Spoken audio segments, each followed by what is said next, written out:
En la biblioteca encontré, para mi gran regocijo, un vasto número de libros en inglés, estantes enteros llenos de ellos, y volúmenes de periódicos y revistas encuadernados.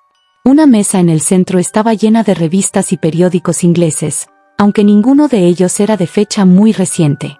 Los libros eran de las más variadas clases: historia, geografía, política, economía política, botánica, biología, derecho, y todos refiriéndose a Inglaterra y a la vida y costumbres inglesas. Había incluso libros de referencia tales como el Directorio de Londres, los libros rojo y azul, el almanaque de Whitaker, los catálogos del ejército y la marina, y, lo que me produjo una gran alegría ver, el catálogo de leyes. Mientras estaba viendo los libros, la puerta se abrió y entró el conde. Me saludó de manera muy efusiva y deseó que hubiese tenido buen descanso durante la noche. Luego, continuó: me agrada que haya encontrado su camino hasta aquí, pues estoy seguro que aquí habrá muchas cosas que le interesarán. Estos compañeros, dijo, y puso su mano sobre unos libros, han sido muy buenos amigos míos, y desde hace algunos años, desde que tuve la idea de ir a Londres, me han dado muchas horas de placer. A través de ellos he aprendido a conocer a su gran Inglaterra, y conocerla es amarla. Deseo vehemente caminar por las repletas calles de su poderoso Londres, estar en medio del torbellino y la prisa de la humanidad, compartir su vida, sus cambios y su muerte, y todo lo que la hace ser lo que es. Pero, hasta ahora solo conozco su lengua a través de libros. ¿A usted, mi amigo, le parece que sé bien su idioma? Pero, señor conde, le dije, usted sabe y habla muy bien el inglés. Hizo una grave reverencia. Le doy las gracias, mi amigo, por su demasiado optimista estimación. Sin embargo, temo que me encuentro apenas comenzando el camino por el que voy a viajar. Verdad es que conozco la gramática y el vocabulario, pero todavía no me expreso con fluidez. Insisto, le dije, en que usted habla en forma excelente. No tanto, respondió él. Es decir, yo sé que si me desenvolviera y hablara en su Londres, nadie allí hay que no me tomara por un extranjero. Eso no es suficiente para mí. Aquí soy un noble, soy un boyar, la gente común me conoce y yo soy su señor. Pero un extranjero en una tierra extranjera, no es nadie, los hombres no lo conocen, y no conocer es no importar. Yo estoy contento si soy como el resto, de modo que ningún hombre me pare si me ve, o haga una pausa en sus palabras al escuchar mi voz, diciendo, un extranjero. He sido durante tanto tiempo un señor que seré todavía un señor, o por lo menos nadie prevalecerá sobre mí. Usted no viene a mí solo como agente de mi amigo Peter Hawkins, de Exeter, a darme los detalles acerca de mi nueva propiedad en Londres. Yo espero que usted se quede conmigo algún tiempo, para que mediante nuestras conversaciones yo pueda aprender el acento inglés, y me gustaría mucho que usted me dijese cuando cometió un error, aunque sea el más pequeño, al hablar. Siento mucho haber tenido que ausentarme durante tanto tiempo hoy, pero espero que usted perdonará a alguien que tiene tantas cosas importantes en la mano. Por supuesto que yo dije todo lo que se puede decir acerca de tener buena voluntad, y le pregunté si podía entrar en aquel cuarto cuando quisiese. Él respondió que sí, y agregó: puede usted ir a donde quiera en el castillo, excepto donde las puertas están cerradas con llave, donde por supuesto usted no querrá ir. Hay razón para que todas las cosas sean como son, y si usted viera con mis ojos y supiera con mi conocimiento, posiblemente entendería mejor. Yo le aseguré que así sería, y él continuó: estamos en Transilvania, y Transilvania no es Inglaterra. Nuestra manera de ser no es como su manera de ser, y habrá para usted muchas cosas extrañas. Es más, por lo que usted ya me ha contado de sus experiencias, ya sabe algo de qué cosas extrañas pueden ser. Esto condujo a mucha conversación, y era evidente que él quería hablar aunque solo fuese por hablar. Le hice muchas preguntas relativas a cosas que ya me habían pasado o de las cuales yo ya había tomado nota. Algunas veces esquivó el tema o cambió de conversación simulando no entenderme, pero generalmente me respondió a todo lo que le pregunté de la manera más franca. Entonces, a medida que pasaba el tiempo y yo iba entrando en más confianza, le pregunté acerca de algunos de los sucesos extraños de la noche anterior, como por ejemplo, por qué el cochero iba a los lugares a donde veía la llama azul. Entonces él me explicó que era creencia común que cierta noche del año, de hecho la noche pasada, cuando los malos espíritus, según se cree, tienen ilimitados poderes, aparece una llama azul en cualquier lugar donde haya sido escondido algún tesoro. Que hayan sido escondidos tesoros en la región por la cual usted pasó anoche, continuó él, es cosa que está fuera de toda duda. Esta ha sido tierra en la que han peleado durante siglos los valacos, los sajones y los turcos. A decir verdad, sería difícil encontrar un pie cuadrado de tierra en esta región que no hubiese sido enriquecido por la sangre de hombres, patriotas o invasores.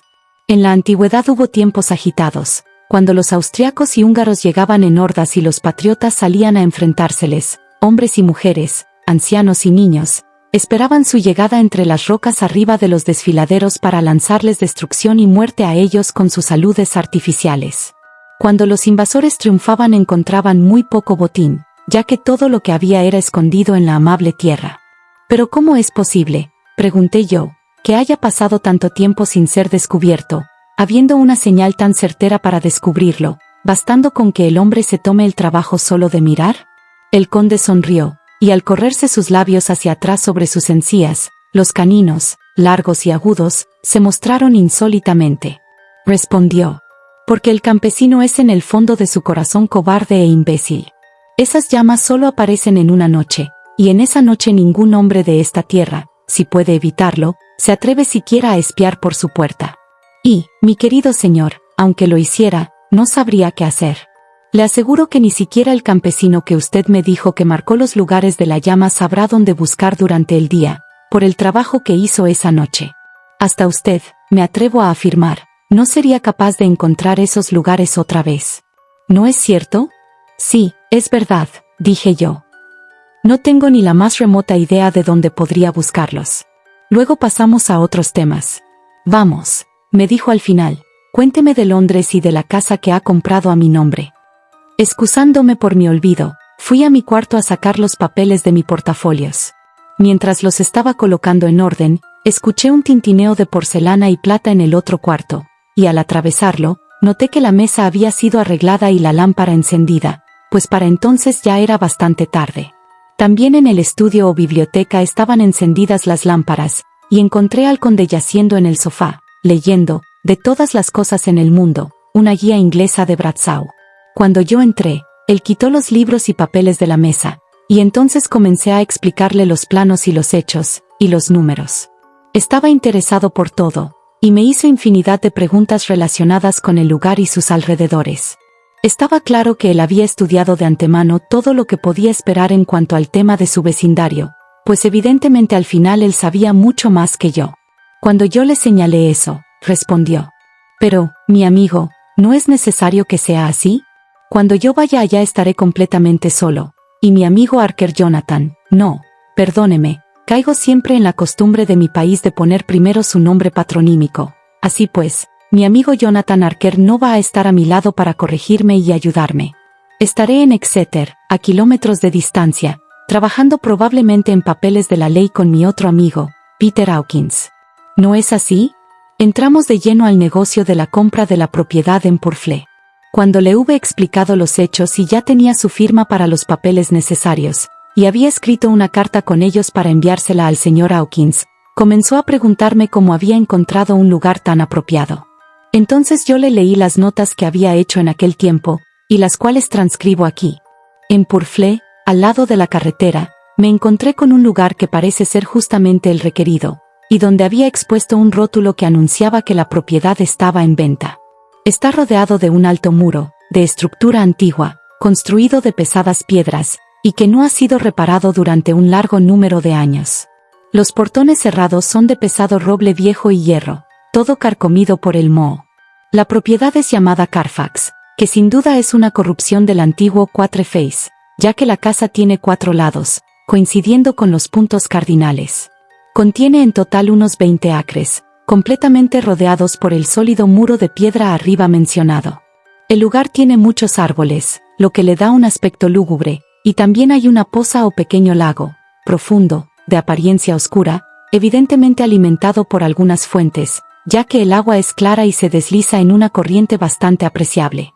La casa es muy grande y de todas las épocas pasadas, diría yo, hasta los tiempos medievales, pues una de sus partes es de piedra sumamente gruesa, con solo unas pocas ventanas muy arriba y pesadamente abarrotadas con hierro. Parece una parte de un castillo, y está muy cerca a una vieja capilla o iglesia. No pude entrar en ella, pues no tenía la llave de la puerta que conducía a su interior desde la casa, pero he tomado con mi Kodak vistas desde varios puntos. La casa ha sido agregada, pero de una manera muy rara, y solo puedo adivinar aproximadamente la extensión de tierra que cubre, que debe ser mucha. Solo hay muy pocas casas cercanas, una de ellas es muy larga, recientemente ampliada, y acondicionada para servir de asilo privado de lunáticos. Sin embargo, no es visible desde el terreno. Cuando hube terminado, el conde dijo: «Me alegra que sea grande y vieja. Yo mismo provengo de una antigua familia, y vivir en una casa nueva me mataría. Una casa no puede hacerse habitable en un día, y, después de todo, que pocos son los días necesarios para hacer un siglo. También me regocija que haya una capilla de tiempos ancestrales. Nosotros, los nobles transilvanos, no pensamos con agrado que nuestros huesos puedan algún día descansar entre los muertos comunes. Yo no busco ni la alegría ni el júbilo, ni la brillante voluptuosidad de muchos rayos de sol y aguas centelleantes que agradan tanto a los jóvenes alegres. Yo ya no soy joven, y mi corazón, a través de los pesados años de velar sobre los muertos, ya no está dispuesto para el regocijo. Es más, las murallas de mi castillo están quebradas, muchas son las sombras, y el viento respira frío a través de las rotas murallas y casamatas. Amo la sombra y la oscuridad, y prefiero, cuando puedo, estar a solas con mis pensamientos». De alguna forma sus palabras y su mirada no parecían estar de acuerdo, o quizá era que la expresión de su rostro hacía que su sonrisa pareciera maligna y saturnina. Al momento, excusándose, me dejó, pidiéndome que recogiera todos mis papeles.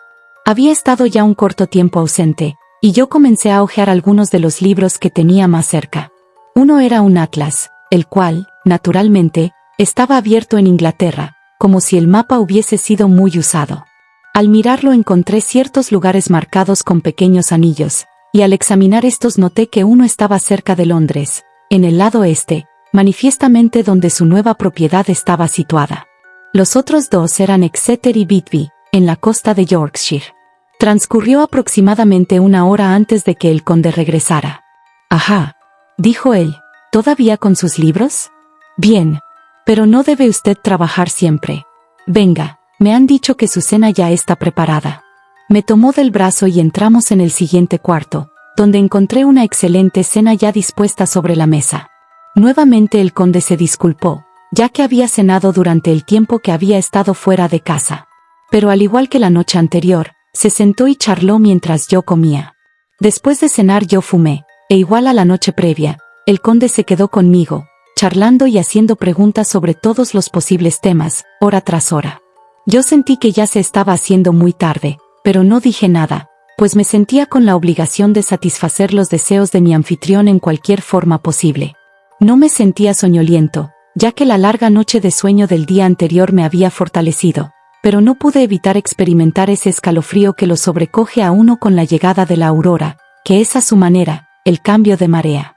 Dicen que la gente que está agonizando muere generalmente con el cambio de la aurora o con el cambio de la marea, y cualquiera que haya estado cansado y obligado a mantenerse en su puesto, ha experimentado este cambio en la atmósfera y puede creerlo. De pronto, escuchamos el cántico de un gallo, llegando con sobrenatural estridencia a través de la clara mañana. El conde Drácula saltó sobre sus pies, y dijo: «Pondré un ejemplo. Su amigo y mío, el señor Peter Hawkins, desde la sombra de su bella catedral en Exeter, que queda bastante retirada de Londres, compra para mí a través de sus buenos oficios una propiedad en Londres. Muy bien. Ahora déjeme decirle francamente, a menos que usted piense que es muy extraño que yo haya solicitado los servicios de alguien tan lejos de Londres, en lugar de otra persona residente ahí, que mi único motivo fue que ningún interés local fuese servido excepto mis propios deseos. Y como alguien residiendo en Londres pudiera tener, tal vez, algún propósito para sí o para amigos a quienes sirve, busqué a mi agente en la campiña, cuyos trabajos solo serían para mi interés. Ahora, supongamos, yo, que tengo muchos asuntos pendientes, deseo embarcar algunas cosas, digamos, a Newcastle, o Durham, o Harwich, o Dover. ¿No podría ser que fuese más fácil hacerlo consignándolas a uno de estos puertos? Yo le respondí que era seguro que sería más fácil, pero que nosotros los procuradores teníamos un sistema de agencias de unos a otros, de tal manera que el trabajo local podía hacerse localmente bajo instrucción de cualquier procurador, por lo que el cliente, poniéndose simplemente en las manos de un hombre, podía ver que sus deseos se cumplieran sin tomarse más molestias.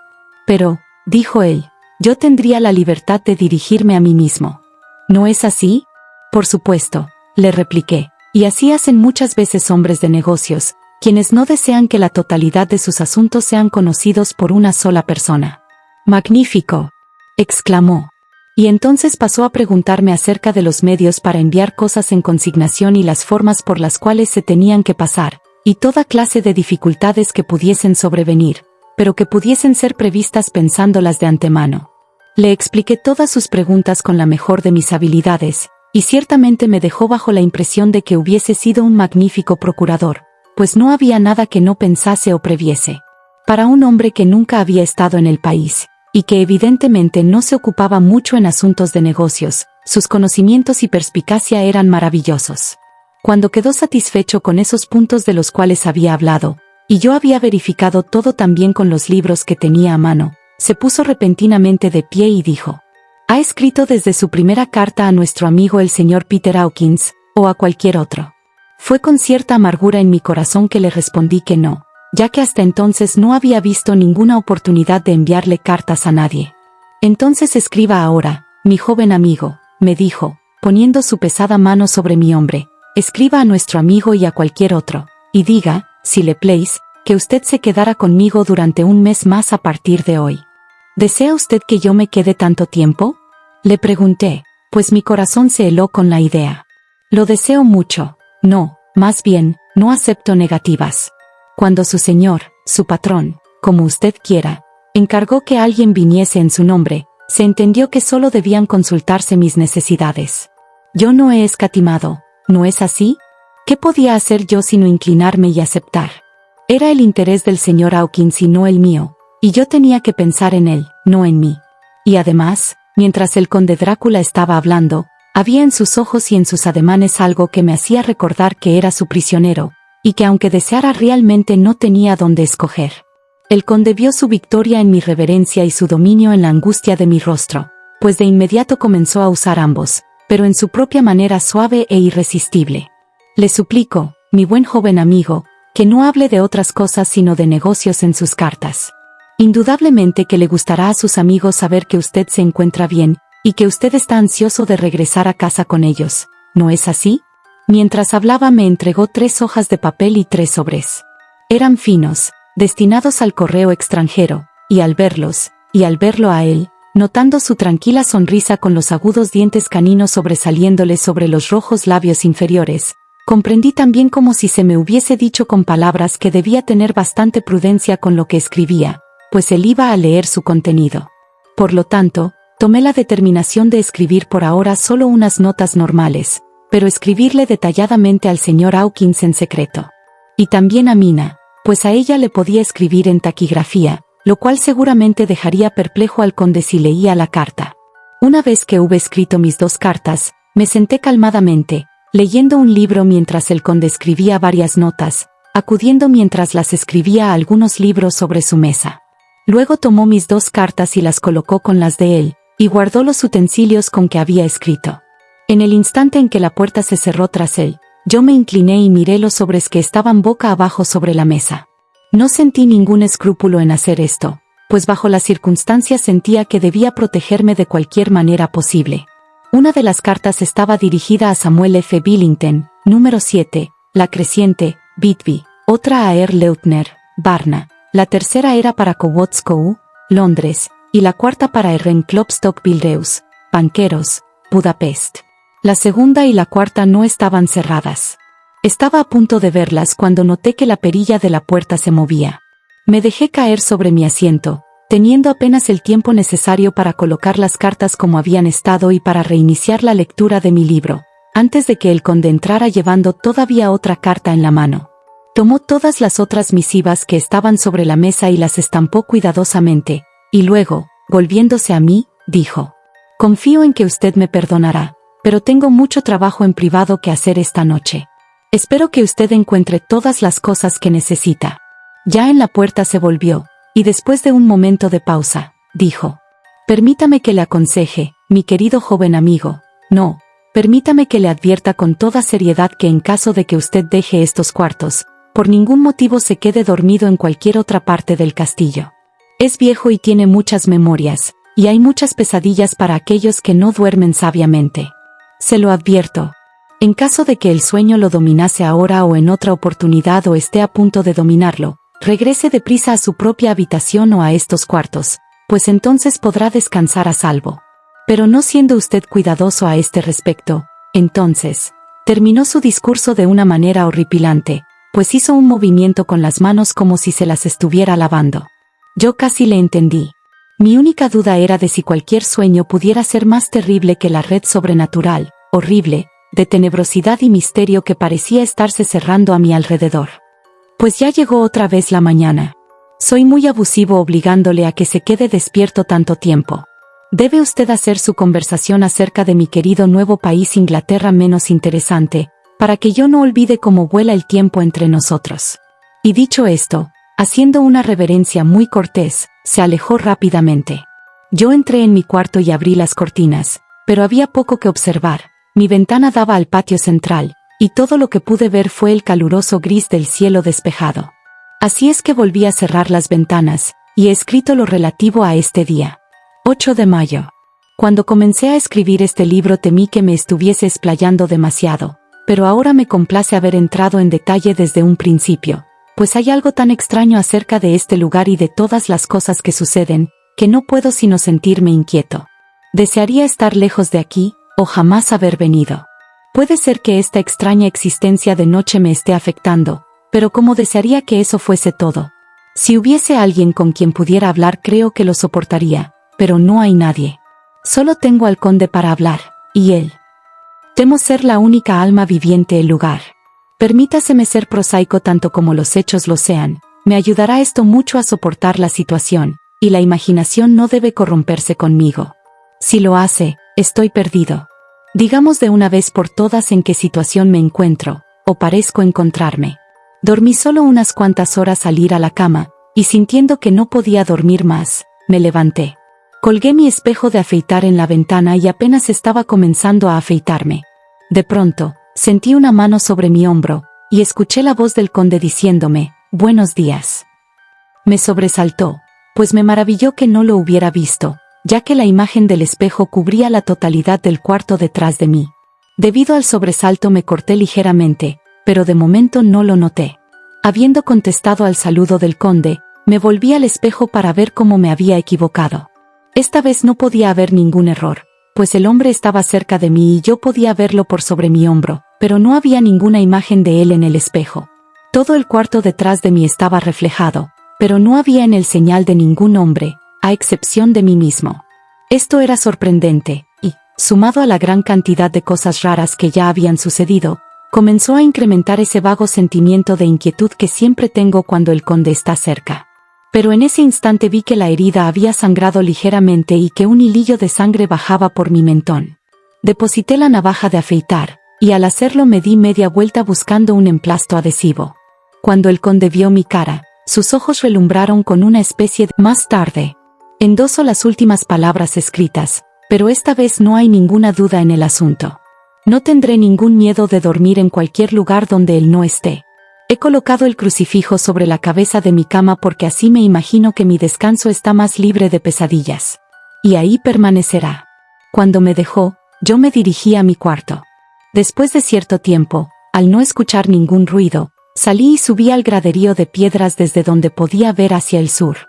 Había cierto sentido de la libertad en esta vasta extensión, aunque me fuese inaccesible, comparada con la estrecha oscuridad del patio interior. Al mirar hacia afuera, sentí sin ninguna duda que estaba prisionero, y me pareció que necesitaba un respiro de aire fresco, aunque fuese en la noche. Estoy comenzando a sentir que esta existencia nocturna me está afectando. Me está destruyendo mis nervios. Me asusto de mi propia sombra, y estoy lleno de toda clase de terribles imaginaciones. Dios sabe muy bien que hay motivos para mi terrible miedo en este maldito lugar. Miré el bello paisaje, bañado en la tenue luz amarilla de la luna, hasta que casi era como la luz del día. En la suave penumbra las colinas distantes se derretían, y las sombras se perdían en los valles y hondonadas de un negro aterciopelado. La mera belleza pareció alegrarme, había paz y consuelo en cada respiración que inhalaba. Al reclinarme sobre la ventana mi ojo fue captado por algo que se movía un piso más abajo y algo hacia mi izquierda, donde imagino, por el orden de las habitaciones, que estarían las ventanas del cuarto del propio conde. La ventana en la cual yo me encontraba era alta y profunda, cavada en piedra, y aunque el tiempo y el clima la habían gastado, todavía estaba completa. Pero evidentemente hacía mucho que el marco había desaparecido. Me coloqué detrás del cuadro de piedras y miré atentamente. Lo que vi fue la cabeza del conde saliendo de la ventana. No le vi la cara, pero supe que era él por el cuello y el movimiento de su espalda y sus brazos. De cualquier modo, no podía confundir aquellas manos, las cuales había estudiado en tantas oportunidades. En un principio me mostré interesado y hasta cierto punto entretenido, pues es maravilloso cómo una pequeña cosa puede interesar y entretener a un hombre que se encuentra prisionero. Pero mis propias sensaciones se tornaron en repulsión y terror cuando vi que todo el hombre emergía lentamente de la ventana y comenzaba a arrastrarse por la pared del castillo, sobre el profundo abismo, con la cabeza hacia abajo y con su manto extendido sobre él a manera de grandes alas. Al principio no daba crédito a mis ojos. Pensé que se trataba de un truco de la luz de la luna, algún malévolo efecto de sombras. Pero continué mirando y no podía ser ningún engaño. Vi cómo los dedos de las manos y de los pies se sujetaban de las esquinas de las piedras, desgastadas claramente de la argamasa por el paso de los años, y así usando cada proyección y desigualdad, se movían hacia abajo a una considerable velocidad, de la misma manera en que una lagartija camina por las paredes. ¿Qué clase de hombre es este? ¿O qué clase de ente con apariencia de hombre? Siento que el terror de este horrible lugar me está dominando. Tengo miedo, mucho miedo, de que no haya escape posible para mí. Estoy rodeado de tales terrores que no me atrevo a pensar en ellos. 15 de mayo. Una vez más he visto al conde deslizarse como lagartija. Caminó hacia abajo, un poco de lado, durante unos 100 pies y tendiendo hacia la izquierda. Allí desapareció en un agujero o ventana. Cuando su cabeza hubo desaparecido, me incliné hacia afuera tratando de ver más, pero sin resultado, ya que la distancia era demasiado grande como para proporcionarme un ángulo visual favorable. Pero entonces ya sabía yo que había abandonado el castillo, y pensé que debía aprovechar la oportunidad para explorar más de lo que hasta entonces me había atrevido a ver. Regresé al cuarto, y tomando una lámpara, probé todas las puertas. Todas estaban cerradas con llave, tal como lo había esperado, y las cerraduras eran comparativamente nuevas.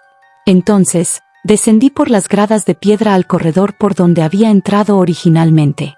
Encontré que podía retirar suficientemente fácil los cerrojos y destrabar las grandes cadenas, pero la puerta estaba bien cerrada y no había ninguna llave. La llave debía estar en el cuarto del conde. Tengo que vigilar en caso de que su puerta esté sin llave, de manera que pueda conseguirla y escaparme. Continué haciendo un minucioso examen de varias escalinatas y pasadizos y pulsé todas las puertas que estaban ante ellos. 1 o 2 habitaciones cerca del corredor estaban abiertas, pero no había nada en ellas, nada que ver excepto viejos muebles, polvorientos por el viento y carcomidos de la polilla. Por fin, sin embargo, encontré una puerta al final de la escalera, la cual, aunque parecía estar cerrada con llave, cedió un poco a la presión.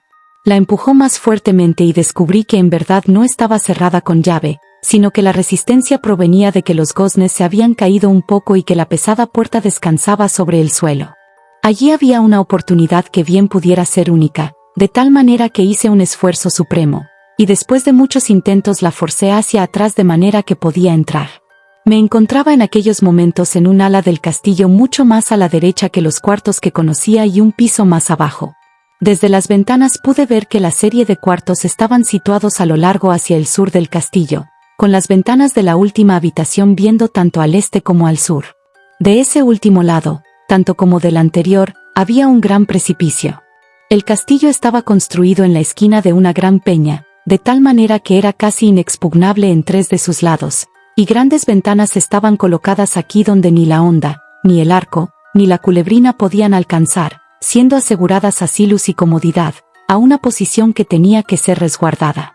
Hacia el oeste había un gran valle, y luego, levantándose allá muy lejos, una gran cadena de montañas dentadas, elevándose pico a pico, donde la piedra desnuda estaba salpicada por fresnos de montaña y abrojos, cuyas raíces se agarraban de las rendijas, hendiduras y rajaduras de las piedras. Esta era evidentemente la porción del castillo ocupada en días pasados por las damas, pues los muebles tenían un aire más cómodo del que hasta entonces había visto. Las ventanas no tenían cortinas, y la amarilla luz de la luna reflejándose en las hondonadas diamantinas, permitía incluso distinguir los colores, mientras suavizaba la cantidad de polvo que yacía sobre todo, y en alguna medida disfrazaba los efectos del tiempo y la polilla. Mi lámpara tenía poco efecto en la brillante luz de la luna, pero yo estaba alegre de tenerla conmigo, pues en el lugar había una tenebrosa soledad que hacía temblar mi corazón y mis nervios. A pesar de todo era mejor que vivir solo en los cuartos que había llegado a odiar debido a la presencia del conde, y después de tratar un poco de dominar mis nervios, me sentí sobrecogido por una suave tranquilidad.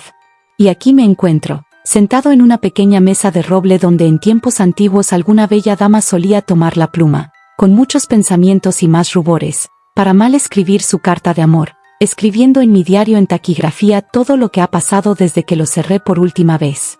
Es el siglo XIX, muy moderno, con toda su alma. Y sin embargo, a menos que mis sentidos me engañen, los siglos pasados tuvieron